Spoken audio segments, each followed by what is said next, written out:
all kind of discussion. We remember last time Prof was involved in Ikhwanus Safa project. The translation involved 12,000 pages, if I'm not mistaken. Is it true, Prof? 12,000 pages translation? Or the original book, 12,000 pages? No, the Ashifa. Ashifa, yeah. But Rosail is only 200 or 2,000. 2,000, okay. 2,000, yeah.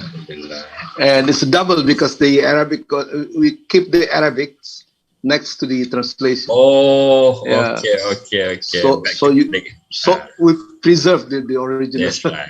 They call it back to back. Back to back, back to back, yeah, exactly. Inshallah.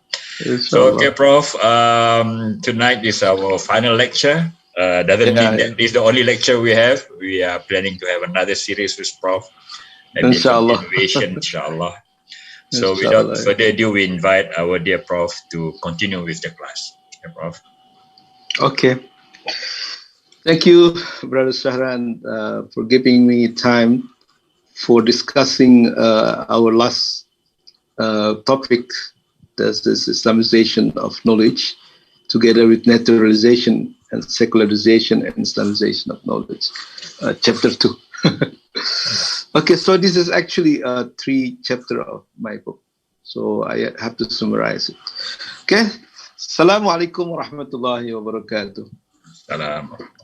Alhamdulillah Rabbil Alameen wa bihi nasta'in wa la umuri dunya wa din wassalatu wassalamu ala sayyidil mursalin sayyidina Muhammadin wa ala alihi wa sahbihi ajma'in. Ashhadu an la ilaha illallah wahdahu la sharika lah wa ashhadu anna Muhammadan abduhu wa rasuluh la nabiyya ba'da. Amma ba'du. Dear brothers and sisters in Islam, wherever you are, tonight we will discuss about something related to Islamization of knowledge, but I will give you the background why Islamization of knowledge makes sense for us. So I will start with naturalization of knowledge. The naturalization of knowledge is coined by Sabra, Professor Sabra from Harvard. He used this term of naturalization of knowledge, that is adaptation of certain nation of the foreign knowledge that was gathered, but when that science from different parts of the world was gained, and then they try to naturalize, meaning to make it like its own. And it happened from the very beginning of the history, even the Mesopotamian people do that. And also later Greek people also naturalize all the sciences that they get from the neighboring countries, for example, Egypt, Syria, and so on. But once collected, they try to make it Greek. The term for that is Hellenize. They try to Hellenize whatever science coming from outside, and so it has its own characteristic, which is very rational, and we call it Hellenistic. Okay, and this Hellenization of knowledge occur when many Greek people, about the 6th or 5th century before Christ, they gathered many knowledge from different countries. For example, Pythagoras went to Egypt, and he learned from the Ashab Sulaiman, according to Al-Amiri, which is the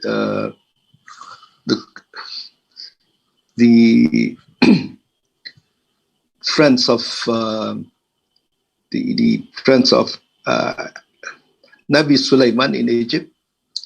So it is said by Al-Amiri that actually Pythagoras studied mathematics, studied geometry from Egyptian, but he actually studied metaphysics from Ashab Sulaiman, the companions of Sulaiman, who was in that time in Egypt.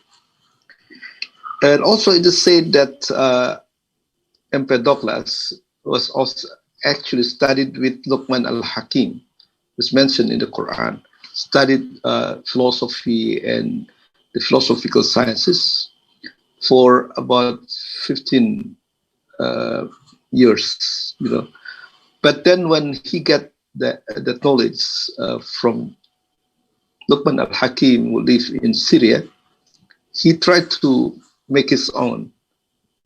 So he Hellenized it. So this is what they call naturalization of knowledge. So we adopt it and assimilate foreign languages, foreign sciences into your own. And it doesn't stop in there. When Christian become dominant after being adopted by Justinian, Roman emperor, they also Christianize, or baptized, the knowledge that they get from outside. And when Islam came, and Islam then spread to many areas around the Mediterranean seas, so also Muslim got knowledge from many different parts, like Roman, Greek, even Persian, and also India, that gathered this knowledge and they accepted it. Of course, there is a process of that, But then Muslim didn't just adopted them, Muslim also Islamized, meaning adapted, and sometimes criticized the knowledge from outside. Okay, so this is what I mean by naturalization of knowledge. So whenever you got knowledge from outside, then you try to adapt it to your own ideological or religious point of view. Okay. So it happened also when when Muslim got knowledge from outside, they tried to Islamize. Professor Sabra even discussed about phases of Islamization of knowledge by Muslims at the time. In the medieval time, Muslim adopted many science from outside, and they tried to Islamize. So Professor Sabra talking about the Islamization of knowledge at the time. So Islamization of knowledge is not just now. Actually, it was there also when Muslim got knowledge from outside and tried to Islamize. He said that in the beginning, Greek science came to Indonesia, to Islamic world, like a guest, and we respect the guests. We, actually accepted them, but we still have a distance. Like you don't know them, you already not yet know them, so you have reserve.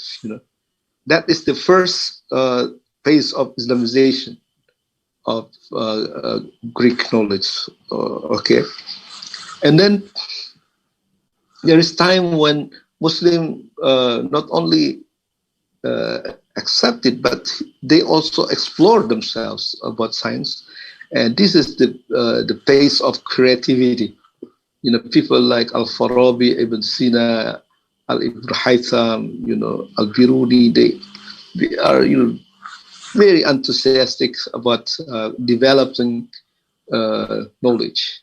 They are very actually inclusive, meaning that they don't really they are not afraid of accepting the science from outside, but they studied very thoroughly, and they tried to adapt it to Islamic ideology, to Tawheed and also to Sharia. So they criticized some of the old theories of Greek people. So by doing that, they actually tried to Islamize. So, if you read Aristotle or Socrates in Islamic works, they just look like Muslims, Even when my dissertation is actually about the wise sayings of Greek philosophers and Muslim philosophers, and if you read that, it doesn't look like it is from non-Muslim, So actually, Muslim scholars already adapted that wise sayings from different countries into Muslim mold. So it looks like, just like hadith, Okay, so that is the kind of Islamization of knowledge that was done by Muslim scholars in the time. So if you can summarize, the way Muslim at the time, Islamized Greek, Indian, and China, and Persian knowledge into Islamic view, take some forms. First, justification. So they try to justify the Greek science into Muslim view. For example, Al-Amri said that actually Greek science are not far from prophetic tradition, because one of the figures that was venerated and highly appreciated by Greek was called Hermes Al-Akbar. And Al-Amiri, as a Muslim philosopher, identified as the Nabi Idris. So Hermes was actually Nabi Idris. So when Greek people adopted that, meaning adopted the teachings of Nabi Idris, Prophet Idris. Okay, so by that we suddenly understand that actually Greek sciences is not far from the prophetic tradition, meaning it's guided by God. And also when you read Socrates, from the eyes of Muslim, he is just like a Shahid, martyr, because he drank poison in order for him to maintain his belief that God is one. So, this is kind of adaptation and justification by Muslim. Okay, but also Muslims sometimes also criticize the theory from Greek that is not truly suitable to Islam. For example, Ibn Sina criticized the cosmological proof for God existence by Aristotle. He said that it's not enough, that God is just the first cause. It's also affected the second cause, but not as the creator of the whole universe. So he replaced it with the ontological argument for God existence. So that is just give you a glimpse of how Muslim philosopher in the time, Muslim scholars, Islamized foreign sciences into Islamic kind. That's why we have now the Islamic science or something like that. Philosophy developed by Muslim are different from those Greek or even the modern European philosophy. So this is the influence, the impact of Islamic doctrine, Islamic belief into molding the foreign sciences. so it's suitable to Islamic ideology. Okay. Now the second one is about the secularization of knowledge. Okay. So we know that from 6th to maybe 12th century, Europe was in the Dark Age. You know, they are very, very backwards in the time. But then Muslim bring science developed by Muslim into Europe, in this case, Spain. And then the Christian, non-Muslim people get to know Islamic science. And it's they realize that Muslim has brought a very significant and beneficial science. So the scholars in the time was asked by leader, by the king, for example, to translate all the Muslim scientific works into Latin and Hebrew. So from that time, they get to know about Islamic science and philosophy. And it, for some, maybe 2 or 3 centuries, has influenced the European scholar thinking. For example, people like, who is this? Someone like, I forget the name, Thomas Aquinas, for example. He was very influenced. He was influenced very much by both Ibn Sina and Al-Ghazali, and many other you know, like who is that, the one who found the ontological arguments, for example. Is so there's a time when Islam was influenced the European people very much, you know. But then, when it's about to come, the Renaissance about to come, and they criticize and they try to secularize Islamic sciences. Okay, so they accepted the science, but they tried to get rid of spiritual and metaphysical elements in that. For example, they accepted Ibn Sina. They accepted Ibn Sina cosmology, but they get rid of God and also angels in that. So universe become empty of this spiritual and metaphysical elements. And this is the beginning of secularization. So they try to put aside all the non-empirical, non-rational element from science. And this is the beginning of the secularization of knowledge. And yeah, secularization of knowledge happened in scientific method and also in scientific theories. I cannot talk too much about this because time is very limited. So, for example, secularization of scientific method. You know, Muslim scholars used to adopt it Aristotelian paradigm. Aristotle said that if you want to understand something, you have to deal with 4 causes. Okay, 4 causes. That is efficient cause, material cause, formal cause, and final cause. If you miss of that, then you will not have the comprehensive knowledge of a thing that you are investigating. Okay.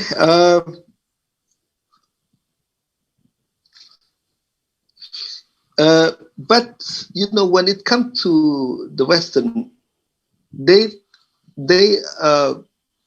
put aside 2 of the 4 causes. That is the formal and the final. Okay, they only concentrate on efficient and material.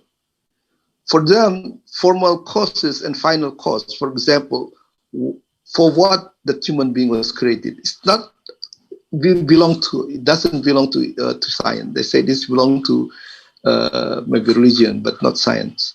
So in science, they are limited only to 2 causes out of 4, and this is actually already have impact on scientific investigation, and so they really care about the empirical aspects of the objects, but they said that we are not dealing with meaning, okay? Because formal and final cause dealing with meaning. We are just dealing with facts, okay? So this is the kind of secularization. Okay, and secularization also happened in the theoretical plan, okay, in the scientific theories. For example, we are talking about astrophysics. There was an astronomer by the name of Pierre de Laplace. He lives the same time with the Napoleon Bonaparte. Okay, he said that after Newton found mechanistic law, and he applied to the entire universe in his book called Celestial Mechanics. He said, by now, see, we don't need God.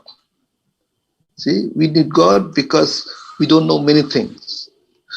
But when he find that Newton found mechanical law, he said, we can tell everything. We can answer all the questions by using this. So God, in this case, is just hypothesis. And he said, I don't need that kind of hypothesis. Okay. So he just put aside God, and he said that it's replaced by mechanical law. So we don't need God. Okay. This is in astrophysics. And then when we go to biology, we have a Darwin there. Darwin previously was a religious person, but because of this influence of the secularization and his experience in Galapagos tells him that actually creation the species of animal did not create it the way creationists thinking. He said that when I learned about the species, they came gradually through evolutionary movement. And this does not fit to the Bible. So he said, I don't believe in Bible anymore. Bible, if Bible is from God, it should be suitable to the scientific finding, but it doesn't. So he says slowly, but sure, he became atheist because of that. And he said that you cannot relate in your scientific writing to God. So just forget God. Okay. So he said that in the beginning, you can believe in God, could believe in God through your observation in the harmony and the symmetry of nature. But now he said that we found the theory of natural selection. We don't need to have any more, like external agency that created this animal. Animal was created through transmutation. Okay, the adaptation to the nature. So animals just grow by themselves. Okay, you don't need that. Okay, and also in psychology, we have, for example, who's this? Sigmund Freud said that God is actually illusion. God is an illusion because it's not God that created us. It is we who created God. God is like, for him, just like projection of human weakness into great shadow, like you when you set a candle and put below your body, and you will have your what's called shadow in the wall. It becomes very big, and this is like that. Actually, God is actually projection of your littleness, so he become great. But this is actually human creation. So God is human creation. So instead of worshiping God that we created, so just face this life bravely and rationally. Okay, and so on. Can go on to sociology, for example. Emil Durkheim said that what you call God is actually society. So this is the impact of secularization of knowledge into the theoretical scientific theory of science in the West. No, but I see that secularization of knowledge is actually just one of the form of naturalization of knowledge. Okay, for example, when Muslims took from the Greek their science, that Muslim Islamized it, and when this science coming from Islamic world and being translated into Latin and Hebrew, and they understand, they also adapted that Muslim science into their own. And at the time they already secular, so they secularized actually as a form of naturalization of knowledge. Okay, so this naturalization of knowledge begin from the very beginning of the human history, and until now it will go like that. So for me, Islamization that we are talking about is just naturalization of knowledge. This is natural thing. Western people cannot say no. After this, science cannot be modified or something like that. No. This is our right as a Muslim to Islamize any kind of science coming from outside who is not suitable to our own ideology and our own religious view. And this is what I call Islamization. Okay. Is Islamization of knowledge possible? This is a very, very important question. Is it possible to Islamize science? Some people say that science was objective, universal, failure-free. Is it so? I don't think so. Okay, so in my book, The Essential Islamic Epistemology, okay, I argue with them. They said that science is like facts, and fact is, like universal, neutral, and something like that. No, I don't believe so, because science cannot be science unless the human involvement in that. If science is the facts, meaning there was science before Muslim, right? Because the fact is there. For example, gravity is there before Islam, before human being came, right?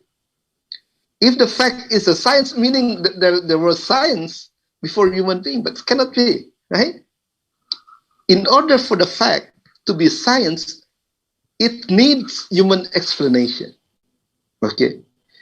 And because it needs human explanation, it depends on who explains it. If he is a religious person, he will relate religious doctrine into the interpretation of the fact, right? If they are not religious, then they also, will see the facts, study the fact as they believe. So we cannot blame the Western people who teach secular science. Why? Because they're already secular, right? They're already secular, and you cannot hope from the secular people they will build, science based on religion, right? So this is just suitable for them. The problem is with us. We believe in God, right? But we adopted, something from people who don't believe in God. In the Quran, it says, "Faman shafal yakfur, faman shafal yu'min." Okay, there is a choice for human being to choose whether you will be kafir or mu'min. They choose kafir, right? So that adapted, their science into their belief. But we said that we are mu'min, but yet you still use their paradigm. Okay, I'm here talking not because I'm anti-Western. No, I studied them very well. But whenever I find something that contradict Islamic fundamental doctrines, we should say no. I mean, you should revise them. You should criticize them. Okay, and this is the beginning of the Islamization of knowledge. How science that you learn, that you studied, suitable to Islamic belief or not. Okay, okay, we are talking about possibility, because there is no fact without, there is no science without human involvement. So when you are Muslim, you will give different explanation about things. Okay, for example, sun, according to Ibn Sina, because he believed in angel or in his soul, he said that sun has a soul. The argument being that, without sun, there is no life in earth, right? Meaning sun gives life to the earth.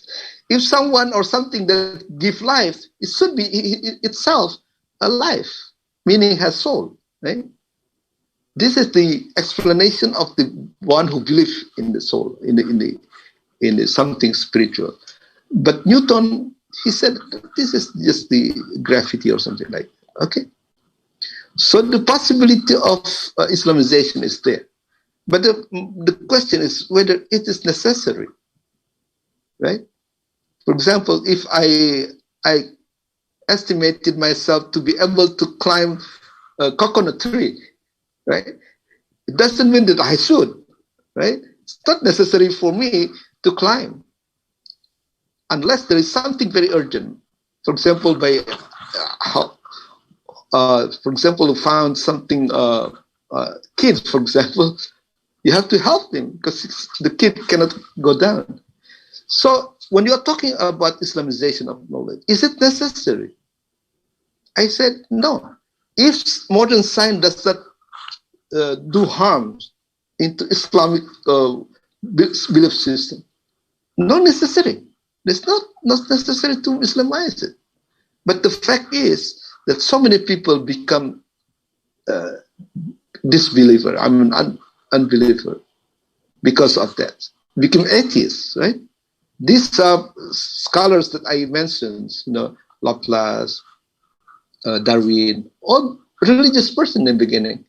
But because of that, more secular scientific paradigm, they become atheists. And so it is possible that if you read and follow their way, we also become secularized. Okay, and many Muslims already secularized. Okay, sometimes they become also atheists. They don't believe in God, something like that, because of that. So, because that fact is historically that modern science do harm to Islamic belief system. So I said that Islamization is necessary. Okay, but what kind of Islamization? This is the problem. How to Islamize it? For me, Islamization of knowledge does not mean just to find, Quranic verses or hadith, to kind of justify modern finding, right? It's not the very good. I mean, maybe the lower level, like the elementary level, maybe you can do that, Why? Because scientific finding or discovery can change, right? Now maybe you believe that this is correct, the theory is correct. But tomorrow it may be changed. But if you already justify by using Quranic verses, for example, when that theory turned out to be false, then people say, oh, look, Quran is also false, because justify with that, okay? There is a possibility actually of using Quranic verses to explain the world. Why? Because the Quran is created by God. This is the ayat qawliya, and nature is created by God and become ayatul kawniyah. So between the two, there's of course there's a harmony, right? But when you justify, for example, theory from Western, it's not necessarily correct, right? So what I mean by Islamization is actually like this, You can adopt any science as long as they don't contradict diametrically with the fundamental teaching of Islam, right? And if it does, then you have to criticize it and Islamize it. Okay? So, and also, it's not just ayatization, I said ayatization. It's not enough, right? Because by doing that, we don't do anything actually, right? We just adopt it from the West and justify with this. And there's no creation. There's no creativity. It's different from Muslim scholars back then. They created it and they criticized, the previous theories. But now we don't create anything. We just justify it, and we call it Islamization of knowledge, right? Okay, so for example, Ibn Sina, he of course Islamized the Greek theory, but not necessarily using Quranic verses, not necessary. But the spirit of Tawhid is there. So you have to know the spirit of Tawhidic spirit, and you screen all the external foreign sciences through that, like Tawhidic principles, something like that. Okay, and this is what exactly Muslim scholars did at that time. Okay, and should also go to the epistemological level. Now you have to discuss about the objects. Yeah, just what kind of objects that Muslims consider as the scientific objects, different from the West. We don't believe just in the empirical, but non-empirical. Okay, and also method and also sources. You should do that. You should consider all these things in Islamization of the knowledge. Okay, so.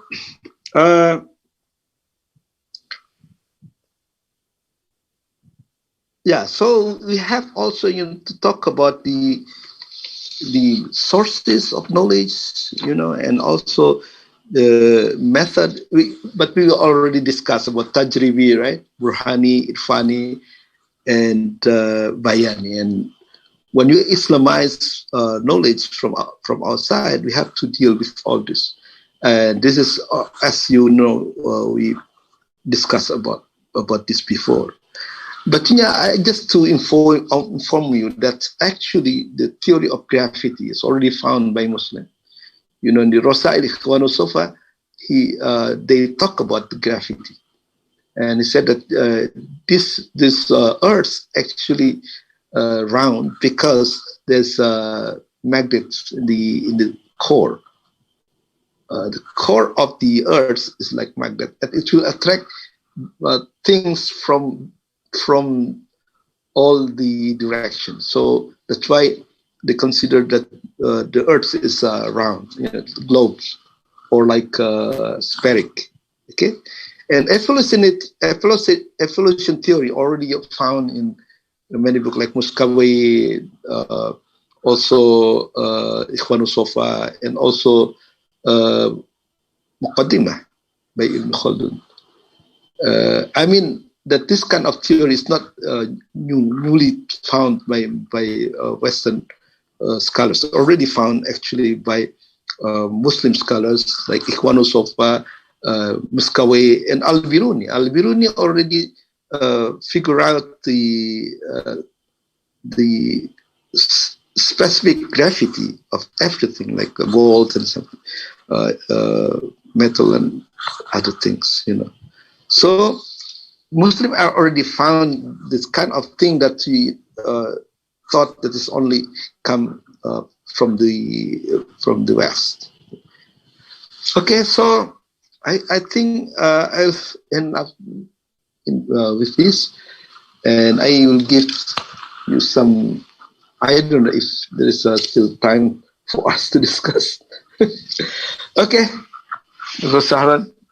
I think we have about 20 minutes for discussion. Oh, yes. Thank you so much, Prof, for that explanation about this naturalization, the Hellenization of knowledge, these are a few big topic that we can discuss. Since we have plenty of time, if any brothers or sisters would like to ask a direct question, please let me know. I can unmute, inshallah, or I can also read from the chat box. While waiting for others to add, Prof, there is this criticism by Bassam TB. You are familiar with his writing on modernity. He argued that Muslim is confused between institutional modernity and cultural modernity. Then we are become an extremist in confronting this modernity, secularization, and this. What's your take on this thing? Well, I know Basam TV, but I don't really read his book very well. So, but his criticism is also, useful for us, actually. That institutionalized this thing is very, very important also. But for me, maybe I just go from the my personal perspective, because science is very important in this modern time, right? Very important. If you have misconception about that, and there are many negative impact on that. If, for example, if you say that science is universal, and no value in that, while you, for example, you are not allowed to talk about God in the science, This is very very dangerous, And for me, we should understand actually that secular science is many do actually what's called the simplification, okay, or reduction to the reality. Actually, if you consider all that we have, for example, all human aspects, human dimension was just summarized into one chemical, physical entities is wrong. Because there are many levels of human beings. For example, we have physical, yes, but we have also like mental, right? It's not physical actually. Like even Sina discussed about this common sense, about khayal, takhayul. This is reality. And also we have intellect. It is not physical actually. According to Ibn Sina, intellect is like angelic, actual angelic elements in human being. And we have also, being the Khalifa, right? It's not considered scientific, but the understanding of as the Khalifa is very important. And also we have divine element actually, because God said, وَنَفَخْتُ مِنْ رُوحِي. So if you reduce all these things only into,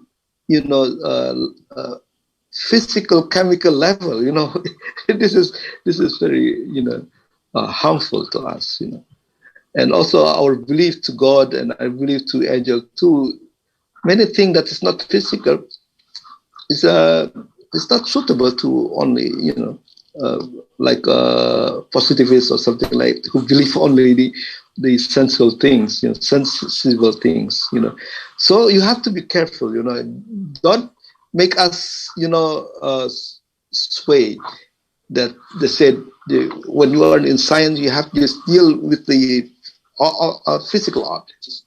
While we know that this natural phenomena is but the sign of God. You have to continue treating nature as the sign of God, right? But Darwin said, don't relate anything to God, And if you buy that, then you will become the follower of Darwin, This is dangerous. I mean, as a Muslim scholar, you cannot do it. It's a contradict to his Quranic doctrine. If you stop by reading this and you are not connected to God. So this is very important for me.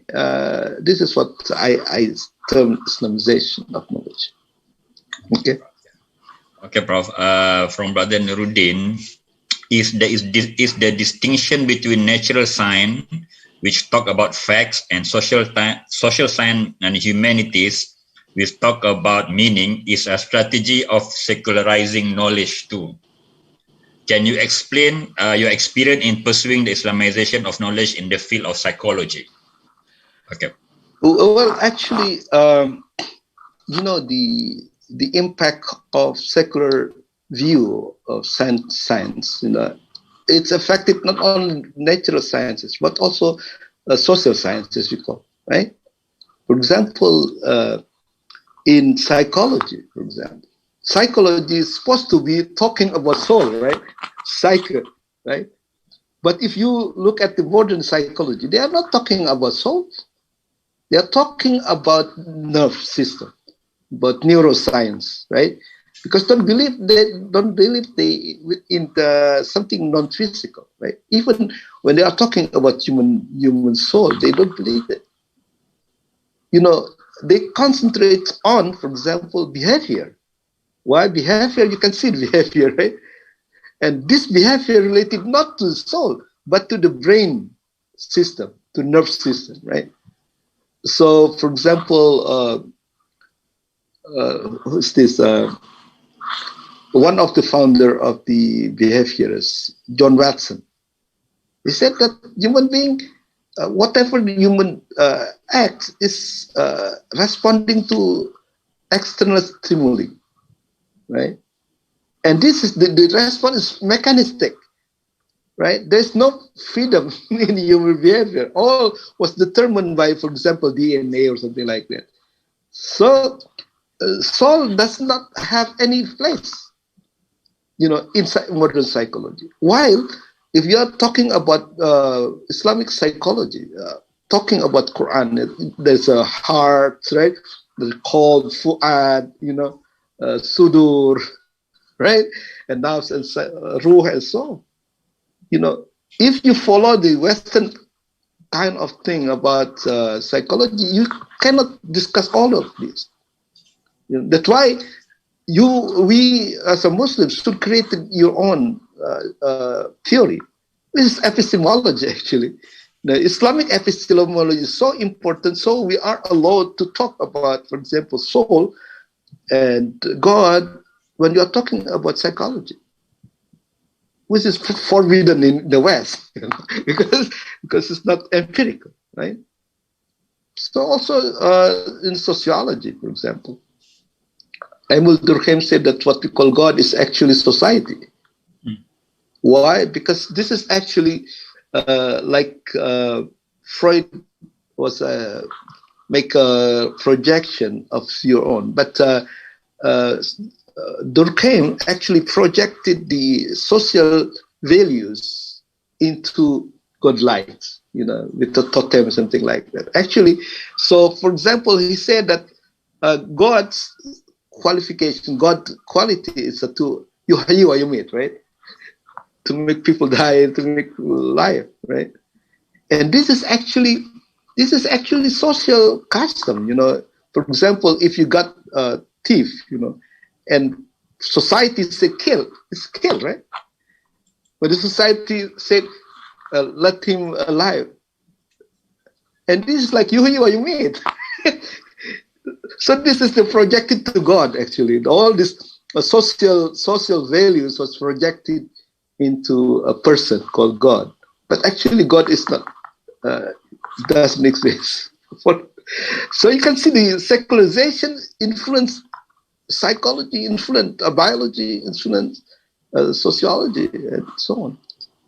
So this is, then you have to learn from this, from the history of modern science, how effective the secularization to, dismantle, all these non-physical things from your mind. So I think that is the significance of Islamization of knowledge. Okay, Prof. Yeah. Prof, the other critique on Islamization is that they say this idea of integration, Islamization, is new. Is not part of the revivalist movement or revivalist agenda. So, in the mainstream are not that excited about this idea of integration, Islamization. It's so abstract. So, what's your take on this, Prof? How we can move forward to convince more people to be involved in this project? Well, I just discussed about how Muslim in those time, right? The medieval time, try to Islamize, right? Not all doctrine or not all knowledge from Greek were accepted. There was no what's called mythology of Greek mythology, right? In Muslim, it doesn't mean they didn't know. Of course they know. Of course they knew. But this mythology was contradict to the Tawhidic value. So that's why they didn't discuss it. Even, Greek philosopher was made Muslims. For example, Aristotle was Tawhidic because said that God is only one. And also Socrates, he was put into trial because they said that God is one, while the Greek people said that God is many, right? So Muslims consider them as the Sahid. So this is a kind of Islamization. And Al-Amiri, for example, took Luqman al-Hakim, right? The philosopher who lived in the same age of Dawood, Nabi Dawood, and become the first Hakim, philosopher. And he said that Empedocles, one of the founder of Greek philosophy, was the Murid, the disciple of Luqman al-Hakim. He studied with him like 15 years until he come back and he make it their own, right? So related this, Hermes al-Akbar was actually Prophet Idris, meaning that Greek philosophy have some, like prophetic tradition. And also he said that Pythagoras studied with Ashab Sulaiman, companion of Nabi Sulaiman, meaning that is actually prophetic tradition in that, and whether or not it is true, this is the way they Islamize it, right? Yeah, and if you read, for example, my dissertation, Mukhtasar Siwanul Hikmah, if you read their wise sayings of 60 Greek philosophers, none are contradict Islam. It look like hadith, Even Plato have this saying, do for your dunya as though you do it for your akhirat as though you will die tomorrow, and do for your akhirat as though you are safe from the death. It's just similar to Prophet Hadith. Sure. So the Islamization of knowledge is real. And it's why Islamic science, Islamic philosophy are different from the Greek and also different from modern philosophy. So if they could do that, why you don't? You couldn't, right? But suddenly, sometimes because you don't study Muslim philosophy and science, so you don't understand how to do it. Yeah. But if you have a deep understanding of how they do science in the time and read their works, you can quite easily, quite easy to understand how to Islamize it, because if you just learn from one guru from the West, how can you criticize, right? But if you have also another guru from the Muslim, their own weakness and strength, right? So I still believe that Islamization of knowledge is, but not like just put Quranic verses. That is not real. That's true. That's right. Okay, you should go deep into epistemological questions. That's why this lecture is very important for us. Okay, Prof. We take the last question. Can we say that the Islamization of knowledge has been embedded in the Islamic scientific tradition since the beginning of Islam, so that this idea is actually not new. I told you already the study that there is Islamization. If you want to do this, I think Professor Sabra from Harvard discussed about naturalization of knowledge, including Islamization and including also secularization. Secularization, Hellenization, Christianization, Islamization, secularization is just one form of naturalization of knowledge. Sure. And it is time for us to adopt it, to adapt this modern science into Islamic values, so it benefits us more. Right? So that is what I say. Okay, Prof. Thank you. Thank you so much. We give you a longer time to summarize the whole 7 lecture, Prof. For tonight. Okay. Okay, so, for me, understanding Islamic epistemology is very important. It's not that many people who write or discuss it seriously about the Islamic epistemology. Maybe because they are already, exposed to kind of modern thinking, that are not similar, they're different from Islam. But, as Muslim scholars, we should do justice to both, scientific and religious also. And I don't find any contradiction in this, because for Muslim, al-ulum al-naqliyah, this is religious science, and al-ulum al-aqliyah has the same values. You can find Islamic values in biology, for example, exemplified by Ikhwan Sofa, for example. And even in the zoology, Al-Jahid said that zoology for me is religious science. Why? Because there's nothing, no intention for me except that I want to show the greatness of God in the animals.